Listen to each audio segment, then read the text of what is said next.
Querido, família é uma ideia do céu, você crê nisso? Eu preciso que você seja muito conciso, atento, para que a gente alinhe o que Deus tem para nós. A família é o padrão de Deus para que a vida humana subsista. Então ele usa exemplos de relações familiares para se revelar. Então não importa se a sua família vive uma disfunção familiar. Todos sabemos como é para ser uma família alinhada com o propósito divino, sim ou não? Então, todas as vezes que Deus quer revelar algo dele, ele então traz uma correlação com a família. Porque independente se você teve uma boa ou uma má família, ou uma família disfuncional, você sabe o que uma família alinhada com o propósito de Deus precisa ter, sim ou não? Então vamos lá. Isaías 49:15. Isaías 49:15. Eu vou ler rapidamente aqui, o pessoal do MTI, dá aquela agilizada aí para mim, tá? Isaías 49:15. Quando Deus quer expressar o seu amor aqui para nós, ele compara o amor dele com o amor de mãe. Quem é mãe aqui? De verdade? Você já leu esse texto? Haverá mãe que possa esquecer o seu bebê que ainda mama e não ter compaixão do filho que gerou? Pode, sim ou não? Uma mãe esquece do filho? Tem umas doidas aí que estão esquecendo. Sim ou não? Fala assim, mas eu não. Fala aí você que é mãe, mas eu não. Fala aí. Embora ela possa esquecê-lo, eu quem? O Senhor. Não me... Então a gente sabe que o amor de mãe é uma exemplificação do maior amor humano, sim ou não? Então, quando a gente enxerga isso, Deus está falando, ainda que uma mãe se esqueça, não compare o meu amor com o de uma mãe. O meu amor é superior, você sabe como pode ser o amor de uma mãe, mas sobre você, o meu amor é maior, eu cuido de você, eu zelo de você, eu não esqueço de você. Afinal, teu nome está escrito nas palmas das minhas mãos, diz o Senhor. Todas as vezes que ele olha para a mão dele, tem sim o seu nome, o nome da tua família escrito. Por isso você não é esquecido por Deus. Você nunca foi esquecido pelo Senhor. Se o amor de uma mãe falhar, o amor de Deus vai permanecer intacto. Levanta a tua mão direita e diga, o amor de Deus permanece inabalável sobre a minha vida e sobre a minha família. E só se você crê, diga amém e dá um aplauso a Jesus.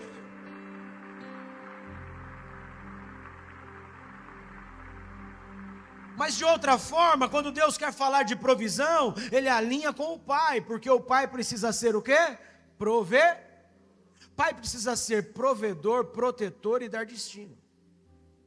Cadê os pais aqui? Olha para mim, irmão, preste atenção. Você precisa ser provedor, protetor e dar destino. Você precisa prover a tua casa. Não vai ter falta. Ah, mas meu filho quer um iPhone 59. Não existe. Você não vai dar, você não consegue, está tudo certo. Mas não vai faltar o pão na mesa. Não vai faltar a roupa para vestir. Não vai faltar o teto para morar, porque Deus está te dando capacidade. E para você que deseja e sonha realizar sonhos de familiares, Deus vai enviar a provisão necessária em nome de Jesus.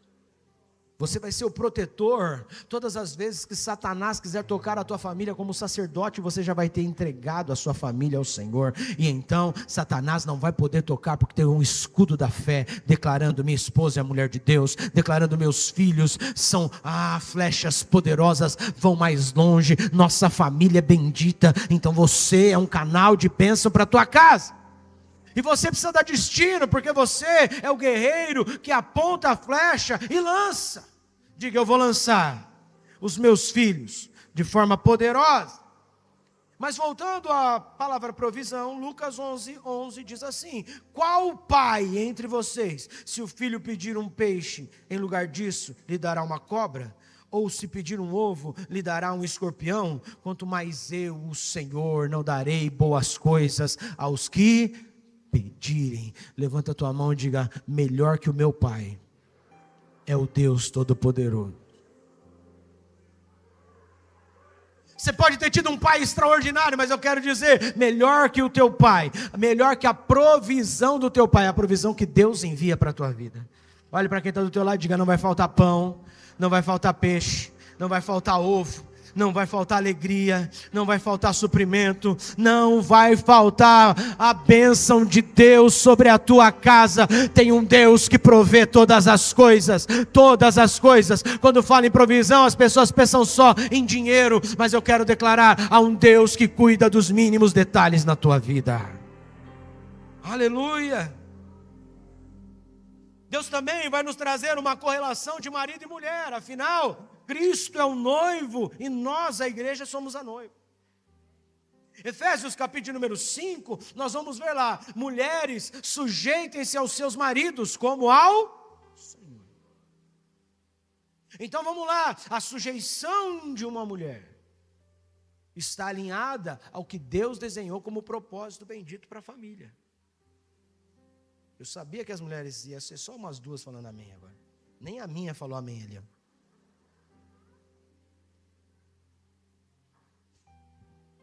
A gente está num ambiente em que as mulheres têm sido empoderadas, sim ou não? E qual o problema de uma mulher empoderada? Nenhum. Desde que ela esteja alinhada à palavra de Deus. A mulher de Provérbios 31, ela realizava muito mais do que muitas hoje, que se dizem totalmente independentes, fazem. Porque a mulher de Provérbios 31, ela comercializava, ela comprava, vendia, ela trabalhava fora, ela administrava, mas o seu marido era honrado pela vida dela. Ela cuidava da casa, cuidava dos filhos. Ninguém passava frio porque ela provia cobertores.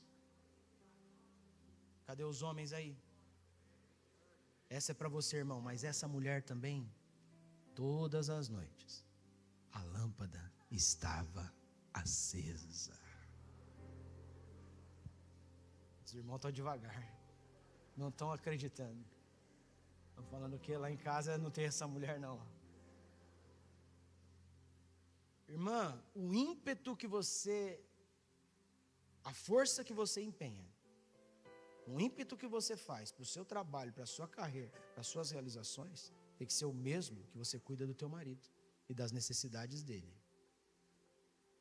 Sabia que não ouviu um amém?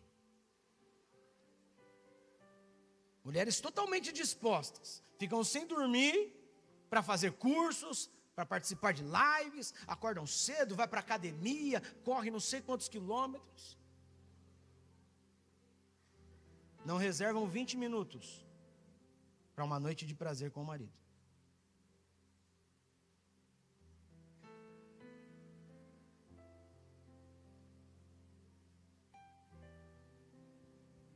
Tem mulher aqui? Pega que essa é de graça. Mas os maridos, eles têm que dar a vida pela mulher. Apareceu uma mulherada agora? Apareceu? Nossa! Oh, raça abençoada. Você viu agora? Aleluia! Até pentecostal o negócio. O marido tem que amar a esposa como Cristo amou dando a vida por, lavando-a pela água da palavra, apresentando ela ao Senhor, sem mancha, sem mácula, sem ruga. Jesus amado. Tem que pagar até o botox. Gostou agora? A mulherada está toda animada agora. E isso então é a relação marido e... Mas o que isso tem a ver? Se Deus, ou melhor, Jesus é o noivo e a igreja é a noiva, isso está apontando para quem? Para nós e o Senhor. Nós, como noiva de Cristo, estamos nos submetendo à palavra do Senhor? Ou as nossas decisões e as nossas vontades estão na frente de tudo aquilo que Deus estabeleceu para nós? Hoje, uma grande porcentagem dos casais dentro da igreja que se casam já tiveram relações sexuais antes do casamento. E estão achando normal. Estão achando o quê? Se a família é uma representação do que Deus espera da nossa relação com Ele, como é que a gente pode esperar dessa igreja, desses homens e mulheres, que tem esse comportamento, com conhecimento da palavra de Deus, achando normal? Você acha que a gente como noiva está pronto para esperar o noivo? Porque se é normal se corromper aqui, entre o noivo e a noiva, no natural, a gente não está pronto para esperar a vinda do noivo, resgatar a sua igreja.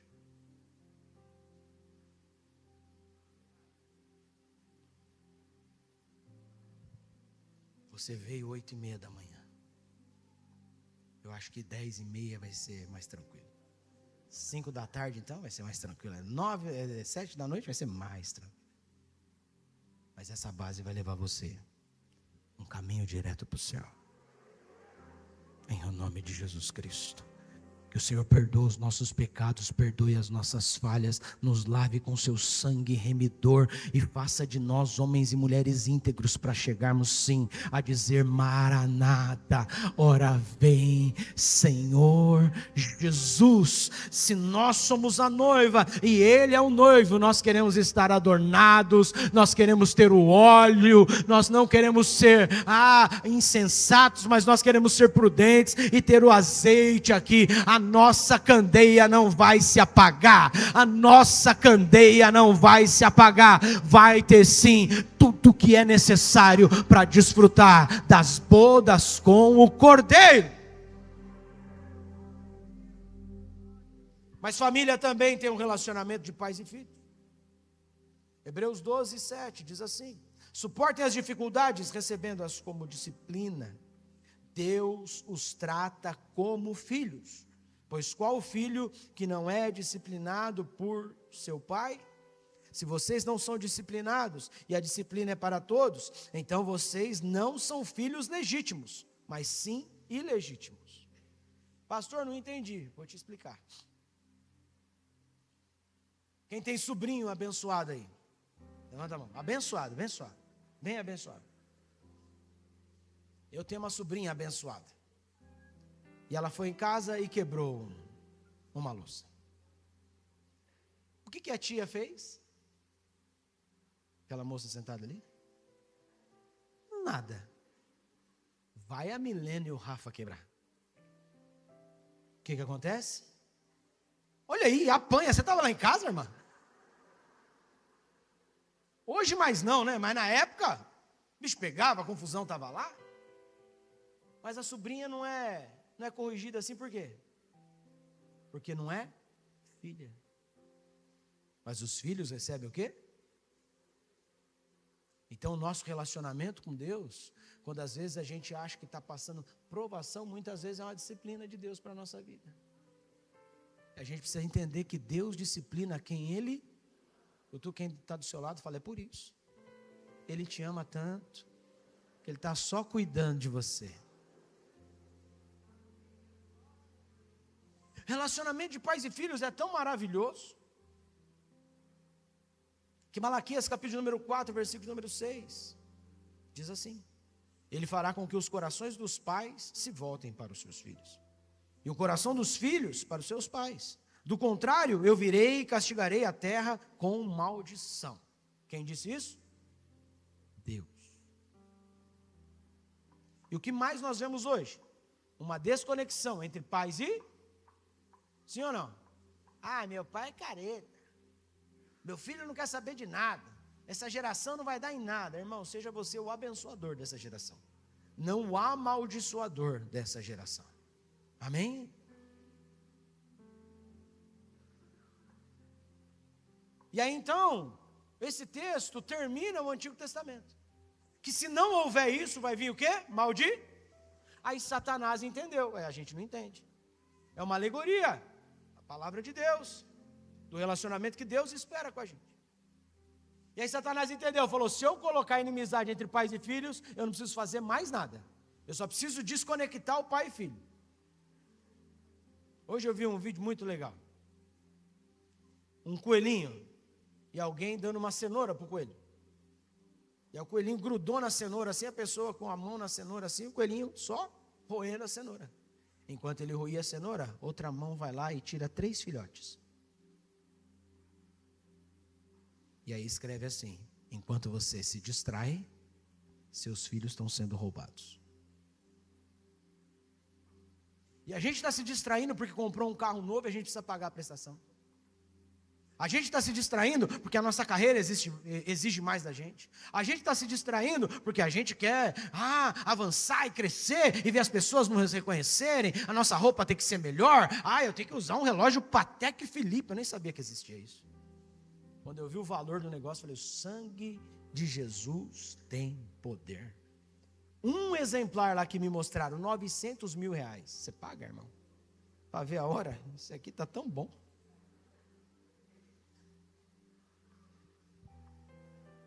Mas tem gente que está indo, sendo levada por situações e está deixando família. Irmão, em nome de Jesus, sua família não será trocada por coisas. Sua família não será trocada por bens materiais. Sua família é o seu maior tesouro, é o seu maior patrimônio. E você vai cuidar da tua família em nome de Jesus. Mas então Deus quer uma relação entre nós como pais e... Então o que ele fez? Se Satanás quis trazer um julgamento, aproveitar uma palavra e agora trazer essa desconexão entre pais e filhos, então primeiro veio João Batista. Diga, João Batista. Lucas 1,17 diz: e ele irá diante do Senhor no espírito e no poder de Elias, para fazer voltar o coração dos pais a seus filhos. Diga glória a Deus.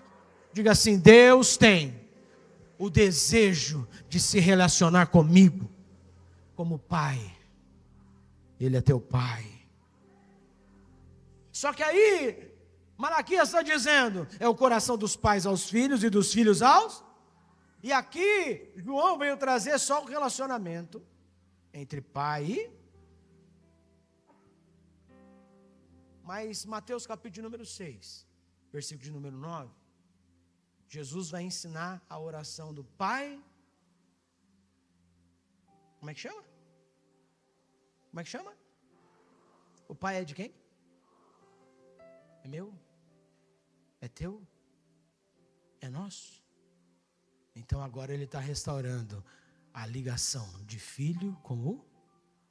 Então João Batista estabeleceu o pai com o filho. Jesus veio estabelecer o filho com o... Então aquilo que era maldição foi anulado com a presença de Jesus. Eu quero dizer, esse relacionamento poderoso é o desejo do Senhor para a tua vida. Então, meu irmão, como Deus se revela nesses padrões familiares, se houver uma disfunção familiar, abandono, desamparo, agressão, rejeição, ausência paterna ou materna, geralmente as pessoas não conseguem acreditar que Deus pode. Deus pode o quê, pastor? Em primeiro lugar, amar mais que uma mãe. Repete comigo: Deus pode amar mais que uma mãe.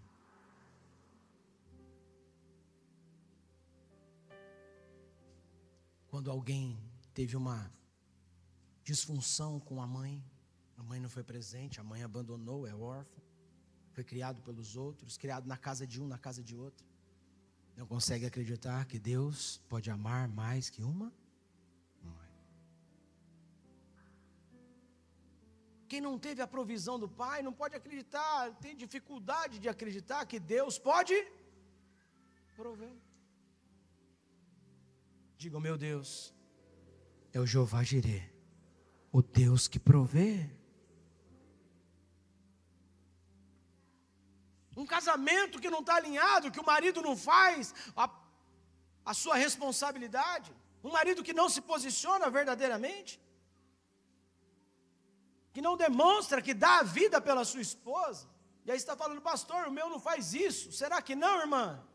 Ele acorda que hora e dorme que hora? Ele sai para trabalhar todos os dias em favor de quem? Ele compra coisas mais caras para ele ou para você e para os seus filhos? Será que ele não está deixando toda a vida dele em favor da sua família? E aí você está achando que a vida é aqueles videozinhos da internet, quando o marido tem que chegar todos os dias com um buquê de flores e chocolate e dizendo, vamos jantar no restaurante mais caro da cidade. Não, muitas vezes seu marido vai cuidar de você entregando sua vida, entregando sua saúde, entregando sua juventude, entregando suas forças para que você, mulher, e os seus filhos tenham uma vida bendita dentro de casa. Ele está sim doando a vida em seu favor. Mas existem algumas mulheres que não têm isso em casa. E quando não têm, elas não conseguem acreditar que na relação de Deus, ou melhor, Jesus como noivo, e nós como noivo, Ele vai cuidar de nós. Porque tem uma frustração dentro dela. Como é que essa mulher vai se submeter a um marido desse? Maridos que não tiveram uma mulher que se submetesse a eles, ainda que tivessem feito o que eu disse anteriormente, doado sua vida, sua saúde, sua juventude. E a mulher vai lá e conhece umas amigas. As amigas do treino. Só de roupinha de academia, andando para cima e para baixo. O negócio é ficar sarada. Fazer fotinho de ó. Quando não é assim, né? Filma meu treino, filma. De agachamento. Se eu estiver falando algo que você nunca viu, você me repreenda, por favor. Como é que esse homem que tem uma mulher que não se submete a ele, que vai lá e tem o espírito de Jezabel, quer mandar em casa, quer falar com ele, quer fazer dele um banana? Como é que ele vai conectar essa relação familiar com a vontade de Deus? Há uma falta. Há uma falta de padrão.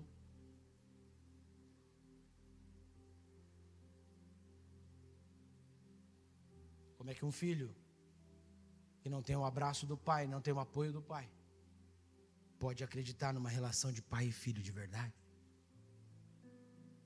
Como é que um pai que deu a vida pelo filho, agora tem um rebelde dentro de casa?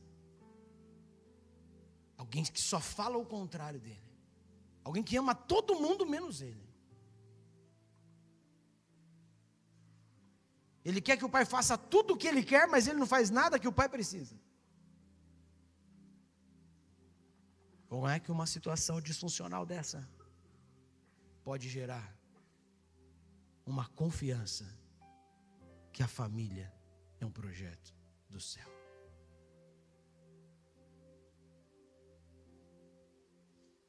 Essas situações que eu disse para vocês têm causado marcas, feridas e vergonha. E o mais sério, preste muita atenção nisso, o louvor já pode subir aqui comigo. Quem teve problema com a mãe desamparou, a mãe não acreditou, a mãe não se esforçou, a mãe cuidou dela e não cuidou dos filhos. Hoje tem dificuldade de acreditar e se relacionar com o Espírito Santo de Deus.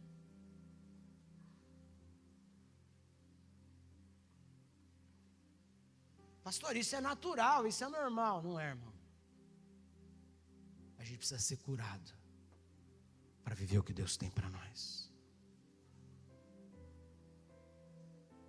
Quem teve problema entre irmãos, os irmãos não se davam bem, parece que é uma disputa entre um e outro, o outro quer ver o mal do irmão em vez de querer ver o bem. Não consegue ter um relacionamento com o nosso irmão mais velho, chamado Jesus Cristo, o nosso Salvador.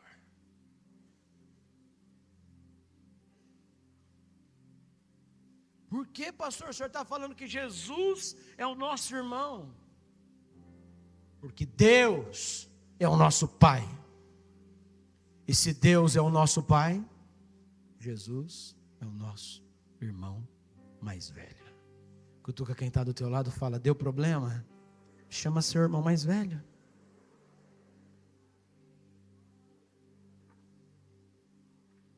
Lembra quando tinha briga? Tinha confusão na escola? O que vocês faziam? Chamavam os irmãos? Sim ou não?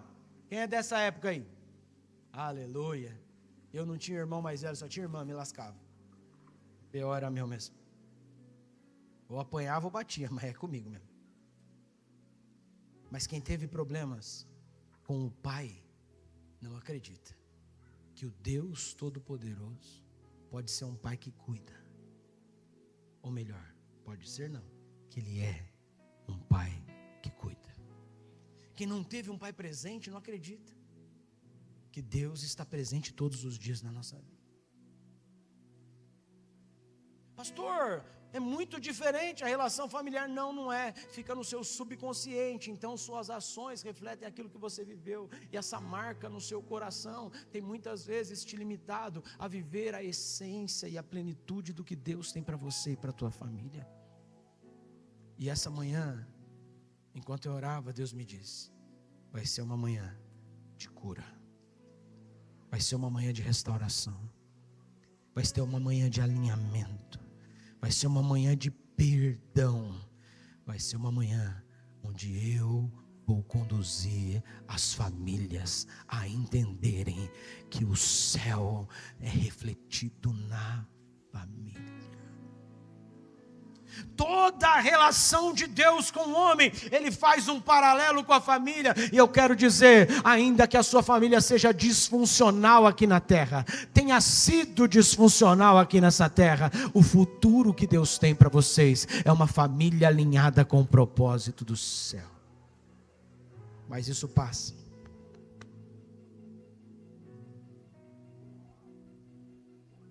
por uma transformação interna. E hoje é dia de cura, de restauração, que começa a nossa história pessoal e acessa a nossa vida espiritual. Por isso, meu irmão, perdoe quem te feriu, perdoe quem te machucou, perdoa quem não fez o que devia fazer, não cumpriu o papel. Talvez você é um refém de uma família disfuncional, de uma família que não estava alinhada com a ideia dos céus. Mas hoje eu quero te dizer, se você liberar esse perdão, se você falar: a partir de mim eu vou ser um exemplo poderoso. Não importa o pai que você teve, importa o filho que o seu filho vai ter. Não importa a mãe que você teve, importa a mãe que você será para os teus filhos. Não importa os irmãos que você teve, importa o irmão que você vai ser para os seus irmãos. Não importa os avós que você teve, importa sim quem você será, qual será a sua identidade de avô para os seus filhos. Eu quero dizer, Deus quer levantar uma geração que vai transformar a vergonha do passado em glória do futuro, a desonra do passado em honra no futuro. Tua família será bendita, tua alma será curada, e sim, a tua casa vai exalar o perfume de Cristo. Quando olharem para a tua família, vão ver: naquela casa tem Jesus, naquela casa tem restituição, naquela casa tem salvação, naquela casa tem transformação. Era para ser todo mundo delinquente, era para ser todo mundo desviado, era para ser todo mundo problemático, mas estão sarados, curados, alinhados com o céu, alinhados com a palavra de Deus, alinhados com o propósito divino. É a sua família, é a sua casa, é a sua vida. Toca de pé em nome de Jesus. Aleluia. O Espírito Santo de Deus está aqui, irmão, para curar o teu interior.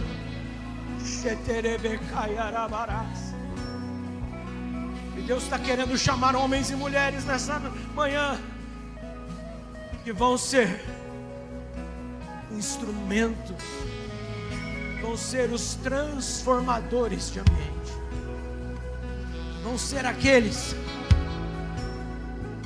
que, não importa o que passou, decidem viver algo novo hoje, amanhã, e a partir de você uma nova história. Deus quer curar a tua alma. e sarar suas feridas. Tem gente aqui que foi traído no casamento e não acredita mais no casamento. Tem gente aqui que foi envergonhado em casa e não acredita mais na família. Tem gente aqui que viveu umas desonras e todo mundo está dizendo: olha, sua família vai ter esse resultado. É só uma sequência. E você vai dizer: não, na minha casa vai ser diferente. Se você quer que a sua casa seja diferente, eu preciso que você faça isso rápido. Sai do teu lugar e corre aqui para frente em nome de Jesus.